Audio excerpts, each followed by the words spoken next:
Hello दोस्तों, आप सभी का फिर से स्वागत है मेरे चैनल पर। तो चलिए फिर आज की नई कहानी को शुरू कर लेते हैं। इससे पहले आप सभी से रिक्वेस्ट है कि चैनल पर जो भी लोग नए आए हैं चैनल को सब्सक्राइब कर लें, और वीडियो थोड़ी सी भी अच्छी लगे, कहानी थोड़ी सी पसंद आए तो लाइक ज़रूर करके जाइएगा। तो चलिए फिर कहानी को शुरू कर लेते हैं। रात के 10:30 बज चुके थे और मैं किचन में सारा काम खत्म करने के बाद बर्तन धो रही थी। तभी अचानक से बारिश आ गई। मुझे याद आया कि मैंने छत पर कपड़े डाले थे और मैंने उतारना भूल गई थी। मैंने तुरंत बर्तनों को उसी हाल में छोड़ा और अपने हाथ साफ करते हुए तुरंत सीढ़ियाँ चढ़ती हुई ऊपर चली गई। मैंने सारे कपड़े छत से उतारे और उन्हें ऊपर बने कमरे में ही रखने लगी। जैसे ही मैं कमरे में गई, मुझे वहाँ किसी की आवाज़ आ रही थी। ध्यान से सुना तो मेरी ननंद की आवाज़ थी। मैं देखने लगी कि आखिर मेरी ननंद इस समय किससे बातें कर रही है। कमरे की लाइट भी ऑफ थी। कपड़े गीले थे, इसलिए मुझे उन्हें फैलाना था। मैंने कमरे की लाइट तुरंत ऑन कर दी। जैसे ही मैंने लाइट ऑन की, मेरी ननंद सामने ही बैठी थी। उसने मुझे पीछे से मुड़कर देखा और एकदम से घबरा गई। मैंने कहा, तुम यहाँ इस कमरे में इस वक्त क्या कर रही हो? वह कहने लगी, भाभी कुछ नहीं, बस मेरी एक दोस्त का फ़ोन आ गया था, उसी से बातें कर रही थी। नीचे बारिश की वजह से नेटवर्क नहीं आ रहा था, इसलिए मैं यहाँ ऊपर आ गई। उसने मुझे नज़र चुराते हुए बातें कही थी। मैंने उस वक्त उसकी बातों पर कुछ ज़्यादा ध्यान ही नहीं दिया। अगले 5 दिन बाद मेरे देवर की शादी थी। मेरे देवर का नाम अजय था। उसकी शादी जिस लड़की से हो रही थी, घर वाले उस शादी के लिए तैयार नहीं थे, क्योंकि वह लड़की हमारी जात बिरादरी की नहीं थी। अजय जिस कॉलेज में पढ़ा करता था, इस कॉलेज में मेरी ननंद भी पढ़ा करती थी और वह लड़की भी इसी कॉलेज में पढ़ा करती थी। पिछले 1 साल से उन दोनों की काफ़ी अच्छी दोस्ती थी, जो कि प्यार में बदल चुकी थी। मेरे देवर के लाख समझाने पर भी मेरी सास और मेरे पति इस शादी के लिए राजी नहीं हुए थे। जब मेरे देवर को लगा कि घर वाले नहीं मानेंगे, तो उसने घर वालों को धमकी देना शुरू कर दिया और कहा कि अगर मेरी शादी उस लड़की से नहीं हुई तो मैं यह घर छोड़कर चला जाऊंगा। यह सुनकर मेरे सास ससुर को लगा कि जवान लड़का है, कहीं सच में ही घर छोड़कर ना चला जाए, इसलिए उन लोगों ने उसकी बात मान ली।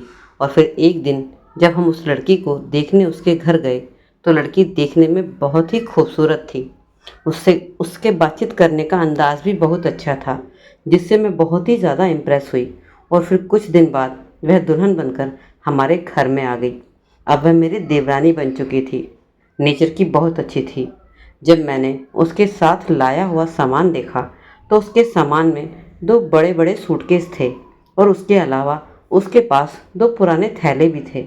मैं मन ही मन सोचने लगी कि शादी के बाद लड़कियां अपने घर से नए नए सामान लाती हैं। आखिर यह मेरी देवरानी पुराने थैले लेकर क्यों आई है?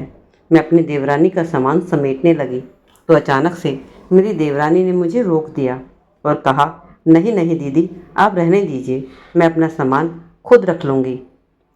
ना जाने उन थैलों में ऐसा क्या था जो मेरी देवरानी ने उन्हें हाथ लगाने से मना कर दिया था।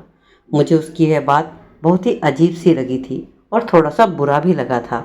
आखिर इन थैलों में ऐसा क्या था? और वैसे भी पुराने थैले लेकर क्या मैं कहीं भाग जाती? मुझे पुराने थैलों का क्या करना था? खैर, रात गई बात गई। अब शादी को 20 दिन हो चुके थे। शाम के वक्त अचानक मैं अपनी देवरानी से मिलने कमरे में गई, तो वह कमरे में नहीं थी। अच्छा मौका था। मेरे मन में जिज्ञासा भी थी, आखिर उन थैलों में ऐसा भी क्या है? मैंने उन थैलों को खोलकर देखना चाहा, और जैसे ही मैंने वे थैले खोले, मुझे बड़ी ही हैरानी हुई, क्योंकि उन दोनों थैलों में पुराने कपड़े भरे थे। मैं सोचकर परेशान सी हो गई कि आखिर मेरी देवरानी ये पुराने कपड़े अपने घर से लेकर क्यों आई है। तभी अचानक मेरी सास की बाहर से आवाज़ आ गई और मैं उनके पास चली गई। मेरी सास ज़ोरों से चिल्ला रही थी। मेरी सास कहने लगी कि अरे बहू, क्या तूने आज रोटियां नहीं बनाई? मैंने कहा, हाँ माँ जी, बनाई थी ना। तो कहने लगी, फिर कहाँ छुपा कर रख दी है तूने? तू मुझे कहीं आसपास नहीं दिखी और मुझे बहुत ज़ोरों की भूख लगी थी, इसलिए मैं रसोई में ही खुद से रोटी लेने गई, लेकिन मुझे वहाँ कहीं रोटी ही नहीं दिखाई दी। मुझे बड़ा ही अजीब लगा, क्योंकि मैंने अभी थोड़ी देर पहले ही रोटियां बनाकर टिफ़िन में रखी थी। मैंने जाकर देखा तो सचमुच टिफ़िन खाली था। शोर सुनते ही मेरी देवरानी और ननंद भी आ गई और कहने लगी, वह सारी रोटियां हमने खा ली, हमें बहुत तेज़ भूख लगी थी तो हमने वह रोटियां खा ली। इतनी रोटियां तुम दोनों ने खा ली? मेरी यह बात सुनकर तो मुंह खुला का खुला रह गया। मेरी तो समझ में नहीं आ रहा था कि पूरे परिवार की रोटियां ये दोनों कैसे खा गई। खैर, मैंने तभी नौकर को बुलाकर कहा कि तुम दोबारा से सभी के लिए रोटियां बना दो। वैसे मेरी देवरानी नेचर की बहुत अच्छी थी, मेरी हर काम में मदद भी किया करती थी। मुझे हमेशा दीदी कहकर बुलाया करती थी और मुझसे बड़ी इज्जत से पेश आया करती थी। लेकिन कभी कभी न जाने क्यों उसका व्यवहार अचानक से बदल जाता था। कुछ अजीब अजीब हरकतें करती थी। वह जब भी कभी बाहर जाती तो और उसके बाद जब भी घर लौटती तो उसके हाथ में वही दो पुराने थैले होते। कभी कभी तो जाते वक्त भी उसके हाथ में वही दो पुराने थैले होते। इधर मेरी ननंद भी सीमा का व्यवहार भी कुछ दिनों से अजीब अजीब सा लग रहा था। आज भी जब मैं किसी काम से छत पर जा रही थी तो मुझे फिर से अपनी ननंद सीमा की आवाज़ आ रही थी। जैसे ही मैं ऊपर छत पर गई तो मेरी ननंद किसी से फ़ोन पर बात कर रही थी और कह रही थी कि तुम चिंता मत करो, मैं सभी सामान लेकर टाइम पर आ जाऊंगी। मुझे उसकी यह बात बड़ी ही अजीब लगी। मैं मन ही मन सोचने लगी, कहीं सीमा का किसी के साथ कोई चक्कर तो नहीं है। वह किसके साथ जाने की बात कर रही है और सामान कहाँ ले जाने की बात कर रही है। और वैसे भी अभी तो उसके कॉलेज बंद थे। मेरा दिल धक धक कर रहा था। ना जाने ऐसी कौन सी बात थी जो हमसे छुपाई जा रही थी। मुझसे ना रहा गया और मैंने अपने पति को यह सारी बातें बता दी। मेरे पति ने मुझसे कहा कि तुम घर पर रहती हो, घर का ध्यान रखा करो। वैसे तो मेरी बहन सीमा ऐसी वैसी लड़की नहीं है, फिर भी आजकल का ज़माना बड़ा ख़राब है। ना जाने बच्चा किसके बहकावे में आ जाए, इसलिए तुम घर की बड़ी हो, तुम्हें घर की जिम्मेदारी को निभाना अच्छे से आना चाहिए। घर में क्या हो रहा है तुम्हें ध्यान रखना चाहिए। मैं तो पूरा दिन ऑफिस में बिजी रहता हूँ, मैं क्या क्या देखूँगा। मैंने कहा ठीक है, आप चिंता मत करो, मैं सारा ध्यान रखूंगी। और जैसे ही मैं कमरे से बाहर निकल कर आई, सामने मेरी देवरानी और ननंद खड़ी थी। ऐसा लग रहा था जैसे वे कहीं से आई हैं। मैंने उनसे पूछा, तुम कहाँ से आ रही हो? तो कहने लगी, दीदी हम लोग पार्लर गए थे। मैंने कहा, पार्लर? पार्लर तो हम अभी 2 दिन पहले ही गए थे, फिर से पार्लर क्यों गई? तो देवरानी कहने लगी, दीदी सीमा उस दिन सिर्फ हेयर कट करवा कर आई थी, इसलिए कुछ और भी काम था, इसे वैक्सिंग भी करानी थी। तभी मेरी नज़र उनके दोनों हाथों पर गई तो उन दोनों के हाथों में वही दो पुराने थैले थे जो मेरी देवरानी अपने मायके से लाई थी। इतने में मेरी बेटी आ गई और कहने लगी, मम्मी मुझे भूख लगी है। मैं उसको खाना देने के लिए किचन में चली गई। मैंने बेटी के लिए 2 रोटियां निकाली और जैसे ही मैं पतीले से सब्जी निकालने के लिए ढक्कन हटाने लगी, मैंने देखा पतीले में सब्जी ही नहीं थी, जबकि घर में अभी तक किसी ने खाना नहीं खाया था। मैंने तो अपना सर पकड़ लिया कि आखिर इस घर में हो क्या रहा है। सब्जी कहाँ गायब हो गई? कभी रोटियां गायब हो जाती हैं तो कभी सब्जी गायब हो जाती है। ऊपर से मेरी ननंद और देवरानी की हरकतें, सब मुझे अजीब सा लग रहा था। मेरा सर घूम रहा था। मैं तो सोच सोच कर दिमाग ही खराब होता जा रहा था। मैंने डायरेक्ट अपनी देवरानी से पूछ ही लिया कि आखिर सब्जी कहाँ गई। तो वह कहने लगी, भाभी मैंने खा ली है, सब्जी बहुत ही ज़्यादा टेस्टी बनी थी, मुझसे नहीं रुका गया, इसलिए मैंने सारी सब्जी खा ली।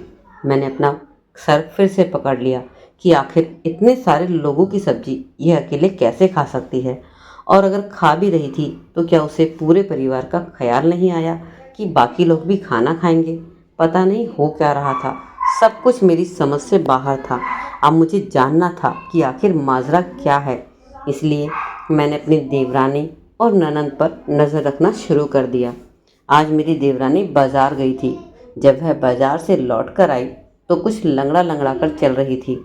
मैंने उससे पूछा कि तेरे पैरों में क्या हुआ है, तू ऐसे लंगड़ा लंगड़ा कर क्यों चल रही है? तो कहने लगी, कुछ नहीं दीदी, बस थोड़ा सा पैरों में दर्द है। और इतना कहकर वह अपने कमरे में चली गई। लेकिन हैरानी मुझे तब हुई जब 3 घंटे बाद मेरी ननंद कॉलेज से वापस आई और वह भी मेरी देवरानी की ही तरह लंगड़ा लंगड़ा कर चल रही थी। मैंने उससे भी वही सवाल किया और पूछने पर उसने भी वही जवाब दिया जो मेरी देवरानी ने दिया था। अब मुझसे नहीं रहा जा रहा था, पानी सर से ऊपर जा चुका था और मैंने दोनों से पूछ ही लिया कि आखिर बात क्या है और घर में चल क्या रहा है। मेरे पति ने मुझे घर की पूरी जिम्मेदारी दी है, मैं घर की बड़ी हूँ, आखिर मुझे पता होना चाहिए कि घर में हो क्या रहा है। कल को ऐसा ना हो कि कोई बात ऐसी हो जो मेरे पति को बाद में पता चले और वह मुझे दोष दे कि आखिर तुमने घर की तरफ ध्यान क्यों नहीं दिया, अपनी जिम्मेदारी को क्यों नहीं निभाया। मम्मी और पापा जी को तो आधा सुनाई देता है, आधा नहीं, कुछ दिखाई भी नहीं देता है, तो सारी जिम्मेदारी मुझ पर है। इसलिए मुझे तुम सच सच बताओ कि आखिर तुम दोनों के बीच में चल क्या रहा है, आखिर बात क्या है। ऐसे कैसे हो सकता है कि तुम दोनों के पैर में एक ही दिन दर्द हो। किचन से रोटियां गायब हो रही हैं तो कभी सब्जी गायब हो रही है। तुम दोनों से कुछ पूछती हूँ तो तुम ठीक से जवाब नहीं देती हो। ऊपर से तुम जब भी बाजार से आती हो तुम्हारे हाथ में ये पुराने थैले क्यों होते हैं। आखिर इन थैलों में ऐसा क्या है जो तुम अपने मायके से लाई थी। आखिर बात है क्या। दोनों मेरी बातों पर एकदम से चौंक गई और डर के मारे थर थर काँपने लगी। दोनों घबरा रही थी। उन्हें समझ ही नहीं आ रहा था कि आखिर वह मेरी बातों का क्या जवाब दे। इतने में ननंद कहने लगी, भाभी ऐसी कोई बात नहीं है जैसा आप सोच रही हैं, लेकिन मैं भी आज चुप रहने वाली नहीं थी। मुझे आज पूरा राज जानकर ही रहना था। तभी मेरी देवरानी बीच में बोल पड़ी और कहने लगी, दीदी आप मेरे साथ चलिए, मैं आपको सारी सच्चाई बताती हूँ। हम लोग गाड़ी में बैठकर 1 किलोमीटर ही गए थे कि देवरानी ने गाड़ी एक अनाथ आश्रम के आगे जाकर रुकवा दी। मैंने उससे कहा कि तुमने ये गाड़ी यहाँ अनाथ आश्रम के सामने किस लिए रुकवाई है। मेरे मन में अजीब सी जिज्ञासा थी तो वह दोनों कहने लगी, भाभी आप अंदर तो आइए, आपको मैं सारी सच्चाई बताती हूँ, आपको सब पता चल जाएगा। जैसे ही मैं अनाथ आश्रम के अंदर घुसी, वहाँ की लड़कियों को जब मैंने देखा तो उन लड़कियों ने वही कपड़े पहने थे जो मेरी देवरानी अपने मायके से उन थैलों में भरकर लाई थी। मेरी देवरानी कहने लगी, दीदी मैं मायके से अपने सभी पुराने कपड़े साथ लेकर आई थी ताकि मैं इन कपड़ों को गरीबों में बांट सकूं, क्योंकि शादी से पहले मुझे यह सब करने का टाइम ही नहीं मिला था। इतने में मेरी ननंद भी बोल पड़ी कि भाभी जिस दिन आपने मुझे छत पर फ़ोन पर बात करते हुए देखा था उस दिन इसी अनाथ आश्रम से मुझे फ़ोन आया था। मैं जो भी ट्यूशन पढ़ाती हूँ उसका 10% मैं इसी अनाथ आश्रम को दान में दे देती हूँ। उसके बाद ये लोग हमें एक रसीद देते हैं, इसमें हमारा सारा नाम और पता भी लिखा होता है। बस मैं वही लेना भूल गई थी और इसीलिए अनाथ आश्रम से उस दिन रात को मुझे फ़ोन आया था। मेरी देवरानी ने फिर से कहा कि दीदी मैं और सीमा मिलकर यहाँ के लोगों की मदद करते हैं और उस दिन जो घर में रोटियाँ और सब्जियाँ गायब हुई थी वह भी इसी वजह से हुई थी। यहाँ बच्चे भूखे थे, यहाँ उस दिन खाने का अरेंजमेंट नहीं हो पाया था, तो एक दिन हम यहाँ रोटियाँ और एक दिन सब्जी देकर गए थे। जितने भी लोग इस अनाथ आश्रम से जुड़े हैं वो यहाँ कुछ न कुछ अपने घर से बनाकर लाते हैं और इन लोगों की मदद करते हैं। और घर में हमने इसलिए नहीं बताया कि कहीं घर वाले हमें यह जानकर यह काम करने देंगे या नहीं। मैं अपनी ननंद और अपनी देवरानी की बातें सुनकर बहुत ही ज़्यादा हैरान थी। अब मैं उन दोनों को क्या कहती। सचमुच उन्होंने एक नेक काम किया था।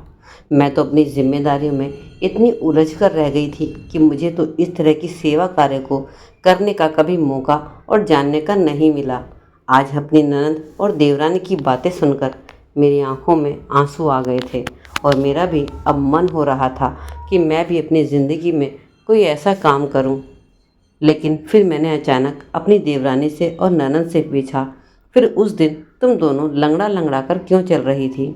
तब मेरी देवरानी कहने लगी, दीदी उस दिन जब हम दोनों खाना लेकर जा रहे थे तो एक कुत्ता हमारे खाने की महक को सूंघकर हमारे पीछे पड़ गया। हम उससे डर के मारे भागने लगे तो एक पत्थर से हम दोनों का पैर टकरा गया और हम गिर पड़े और हमें चोट लग गई। मैं उनकी बातों को हैरानी और आंसू भरी आंखों से सुन रही थी। अब मैंने भी ये निर्णय लिया कि अब मैं भी उनकी इस काम में मदद किया करूँगी। अपने लिए ज़िंदगी तो हर कोई जी लेता है, मज़ा तो तब है जब हम दूसरों के लिए कुछ कर पाएँ। यह सब करते हुए जो सुख हमें मिलता है उसके आगे दुनिया के सभी सुख फीके हैं। तो दोस्तों कहानी कैसी लगी, आपको क्या मोटिवेशन कहानी से मिला, ज़रूर कमेंट सेक्शन में लिख के कमेंट बताइएगा। और लाइक तो आपने चैनल को कर ही दिया होगा और सब्सक्राइब भी। तो चलिए फिर ऐसी ही कहानी के लिए आप चैनल को सब्सक्राइब और अपना सपोर्ट बनाए रखें। तो मिलते हैं अगली कहानी में एक नए वीडियो के साथ। तब तक के लिए अपना ख्याल रखें। Bye bye.